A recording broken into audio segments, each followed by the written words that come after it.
This is the politics of everything, and I'm your host, Amber Daines.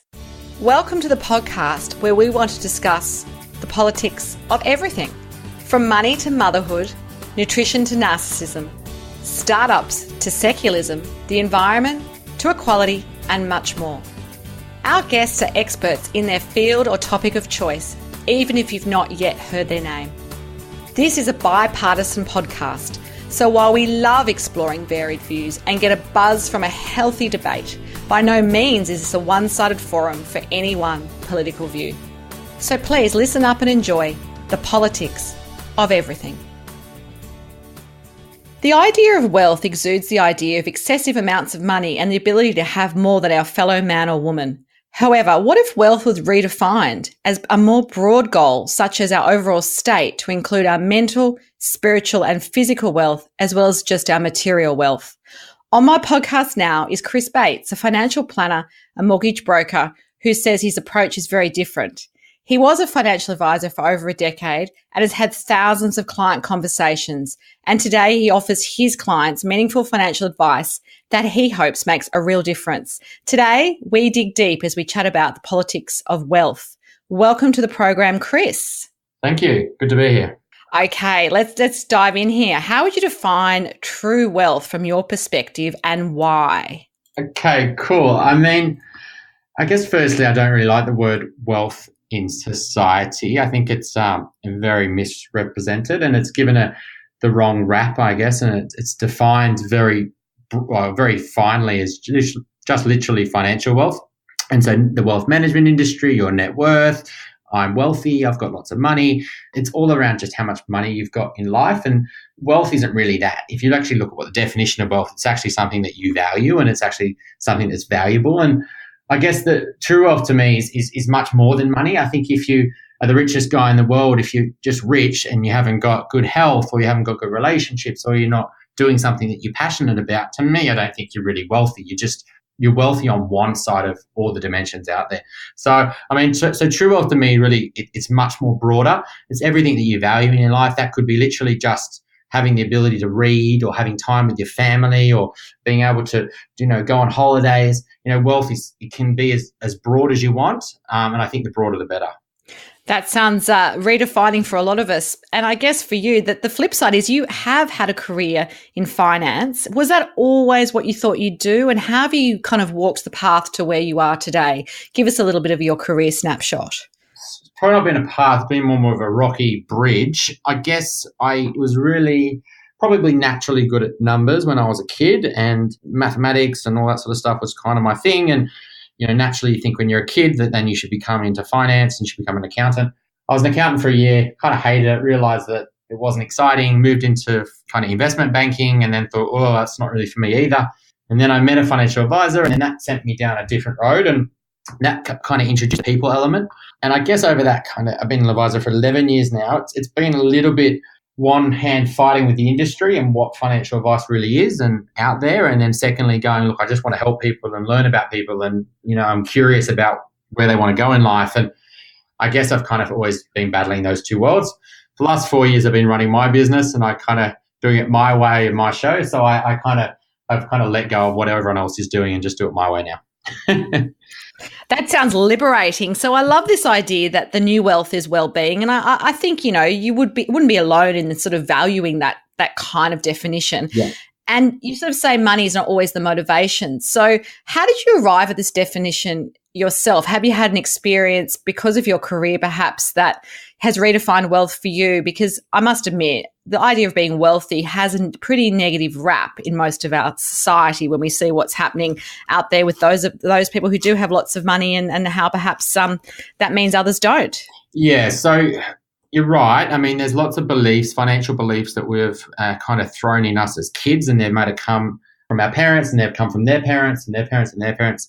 Rich people are evil, money is bad, etc. A lot of those things are in society. Wealthy really it's just someone who's got money. It doesn't mean that's good or bad. And I guess it's the connotations with what they do with that money really determines whether, being wealthy is actually helpful or not. I guess the view of people value meaning more than money. I guess it's when I grew up, I guess the the generation that I'm in, we probably look at things a little bit differently to say, the baby boomer generation. And, money's not really something that motivates us. And there's a lot of research out here around intrinsic motivation, and people actually go to work for more reasons than actually just a paycheck. And I think that's probably something that I'm just very kind of mindful of. And that kind of probably answers your question there more. Absolutely. So you mentioned in some of your copy, which I've read as I've Google stalked you, that there is that dark side of property investing. And I think it's sort of coming to the fore because in my mind, Australia's quite obsessed with property, and we've done a program all about the idea of rent vesting and why property is the thing that we're all obsessed with. Obviously, buyers and sellers are trying to achieve money and a financial status, which means they can maybe do whatever they want. Yeah. Why do you think property investing has become a little bit dark and murky? Okay, so it's always probably been dark and murky. It's completely unregulated, firstly. So every man and his dog can say absolutely anything to you. And, if things don't turn out like you want them to, you can't really go back and say, you told me this. So the other thing as well is that it's hugely emotional, and there's a huge status element attached to property investing, and everyone wants to be a property investor. And unfortunately, not everyone is educated enough to know what's the difference between a good property and a bad property. And then there's actually so much money involved within the industry that naturally it attracts certain type of people who know they can make a lot of money fast. And so then you get developers and people selling off the plan and all this, where there's lots of commissions involved. And there's this kind of belief that they have a story they've told themselves that they're doing the right thing, but behind the scenes they know they're not. And that's really the bad side of property investing. I think the obsession has kind of grown, and it's at probably the peak right now, because property's done so well for so people that everyone's just kind of buying into this overconfidence of the property market, and it keeps pushing things up. Now, that's not to say that it's a bad investment. It's just that all the work I do with young clients, young families in their 30s, 40s, and a lot of it's around property, but it's not the traditional kind of, let's just buy 10 properties all over Australia and hope for the best. Absolutely. There needs to be strategy behind that. And it's funny because I do think maybe it's a legacy of the baby boomer generation, my generation and perhaps yours, educated in this idea that you can't really fail if you invest in bricks and mortar, whereas the share market's risky. But the reality is it's all risky, right? Like it's just buyer beware no matter what. Yeah, I think with shares, if you buy a share of a company and you want to unwind that decision, it's pretty quick. You make a call or you literally log online and you sell the shares. Property, it's highly liquid, of course. Yeah. Property, you generally put all your money in, you leverage it, 10 times, and then you potentially just let it sit there and you make a decision 5-10 years later whether that was a good decision. Whether you actually made a good decision or not, you won't actually know till then. And then by then it's really too late. And so that's really the problem with getting it wrong with property, is there's a huge opportunity cost. And there's all these other opportunities that come by making the first decision right. And unfortunately, that's kind of the big downside when unfortunately, you're not making the right decision. Absolutely. Now, financial planning is obviously under the microscope at the moment, and it will be for most of 2018, highlighted by the Banking Royal Commission, which is in full flight. Mm-hmm. It's obviously showing advisors in big banks and some of the insurers knowingly have misled customers over sometimes a decade or more. So how do you think, from your point of view as someone who's in the industry, that financial planning will recover in terms of brand financial planning and, your image, which is probably taking a bit of a battering at the moment? And how can we all know whether the people we're choosing with our money are equipped and ethical? So we've got to understand where the industry's come from and where the industry's going to go, firstly, at a kind of high level, to actually understand, what's going to happen. The industry started in the 80s, and it was really a sales industry that got, came out of basically, big manufacturers of products like A&P and AXA and things like that wanted to sell their products. And so they came up with this thing called a financial advisor. And then in the 90s, then basically share trading and superannuation came in, and it turned from selling insurance kind of based products to selling wealth management based products and funds under advice. And then it's now kind of being proven that model isn't really giving the greatest of outcomes. And going forward, it'll evolve into a completely different, industry that's much more built around life planning and goals and strategies and coaching and things like that. So the way the industry is going to move is much further away from product and selling products into much more coaching. The problem is you've got 20-odd thousand advisors in the country, and 20-odd thousand advisors, very few actually want to move in this direction.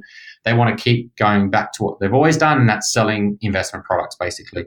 So I'm all for the Royal Commission. I've been blogging about this for many years, and I've seen it. It's worked in banks. I've worked in, the A&Ps of the world. I've seen it all, and I'm glad all this stuff's actually hitting the papers because it needed to be talked about. Otherwise, it's just this big, heavy sack on the industry that has, it's the elephant in the room, I guess. And I guess on the flip side, how can consumers or clients really educate ourselves to trust the financial planners that we are engaging? Is there some sort of code of conduct which is likely to come out of this, or something that can really, I guess, let us know who's good and who's not? Yeah. Because at the moment, it just seems like it's a bit of a lucky dip. Yeah, so it's a really difficult question. The reason why is that it's not so much what you'd think. So, the associations out there would like you to think that it's the people that are most qualified who have got certain letters after their name. You'd think that the people who have been doing the job the longest is a sure sign of success. And a lot of what's coming out today isn't young planners who are just on their first job. It's a lot of older planners. So it is very difficult. I think the first thing you need to do is find out who is. I'd probably work with a business owner, and I know that I'm a business owner myself, but personally, I think that they've got their reputation on the line rather than a younger advisor working in a business. And that's, it's a harsh reality of when you are younger and you're a planner. I'd also look to work with an advisor that's not aligned to a banking or because generally speaking, a lot of their advice is tailored to an APL, and that APL is generally tailored around selling the products that institution owns them. I'd also step away from advisors that promise you investment returns that are unrealistic and that they're going to know where the world's going. Personally, no one knows where the world's going. Every advisor who has given advice like that for the last 10 years would have got it wrong every year.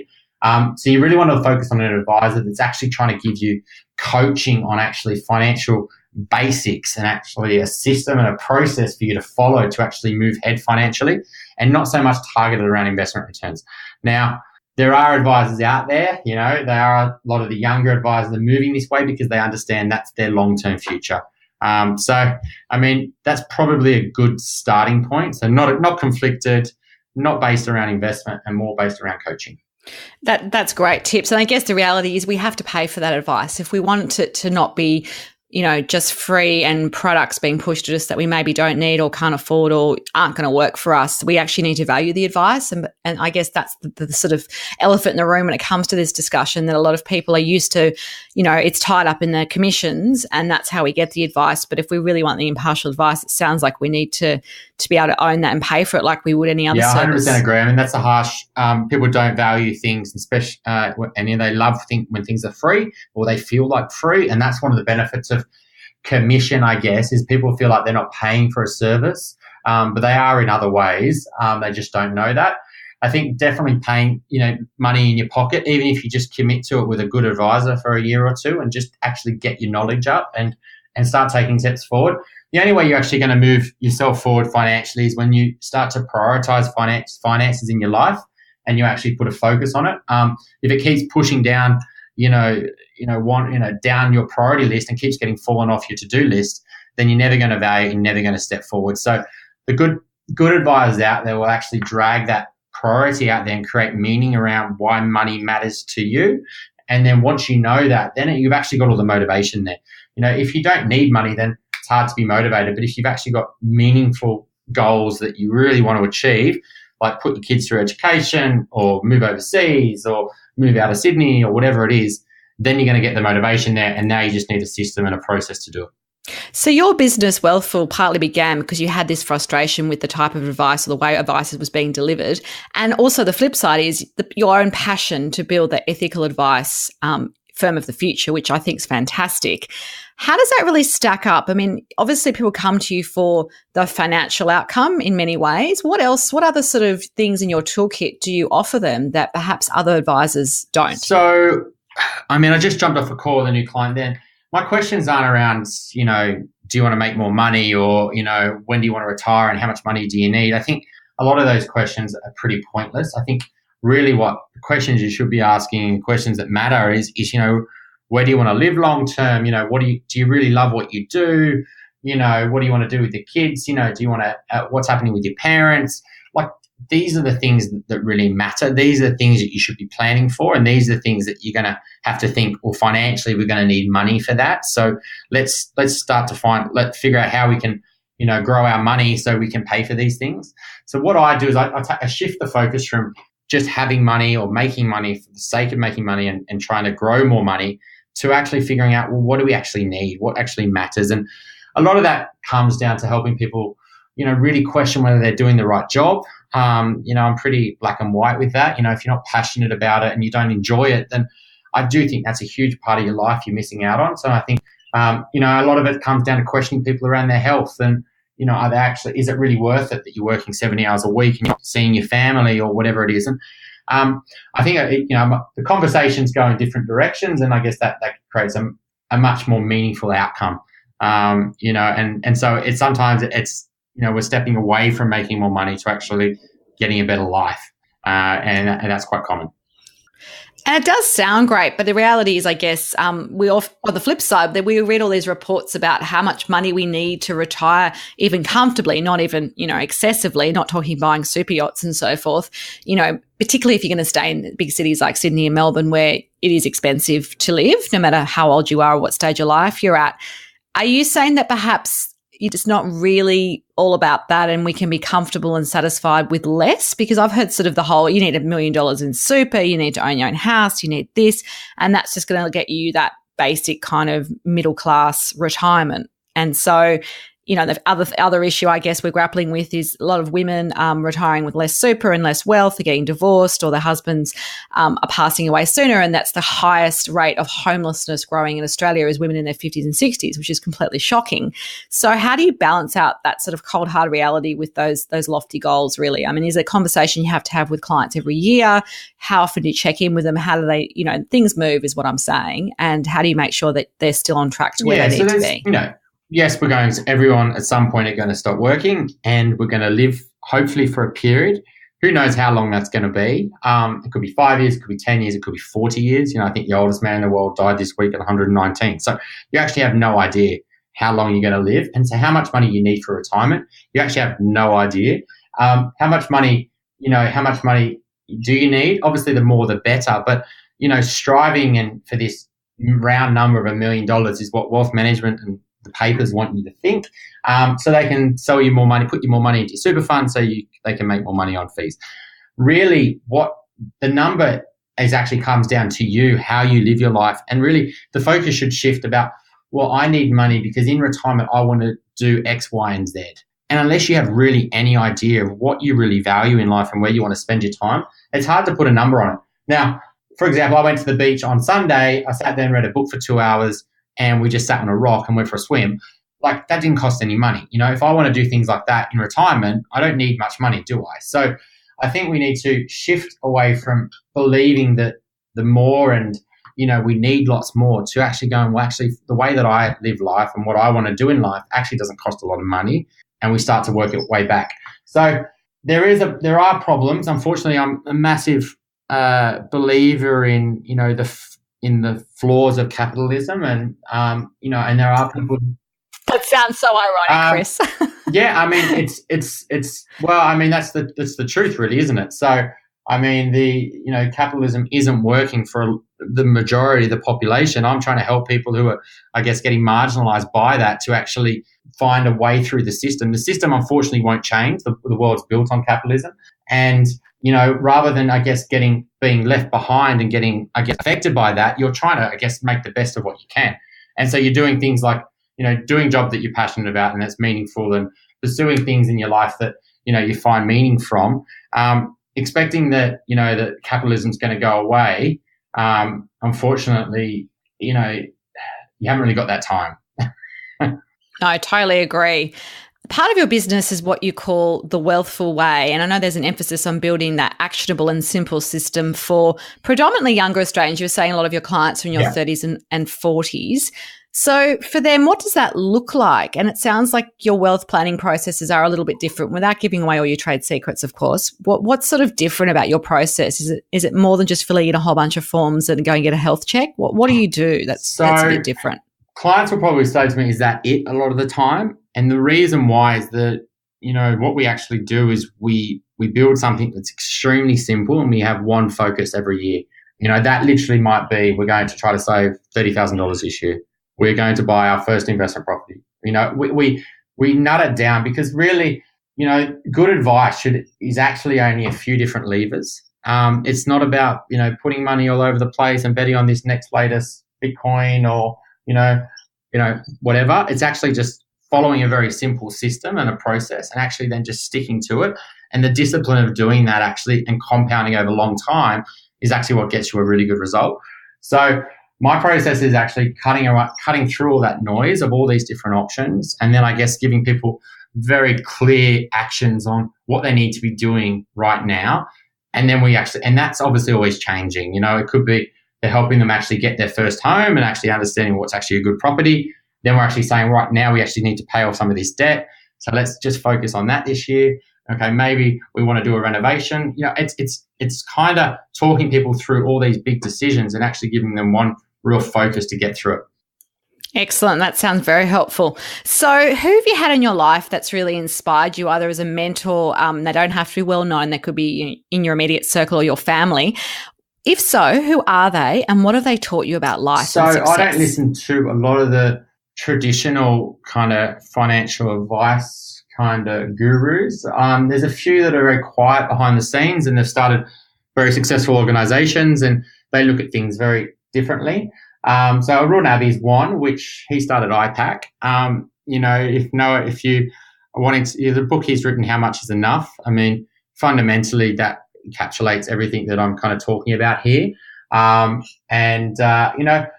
broadly, I quite like to kind of take tips from everyone. I think everyone's got good points, everyone's got bad points, and I guess it's you can seek motivation from many different sources. So I'm a bit of a grab a bit from everywhere.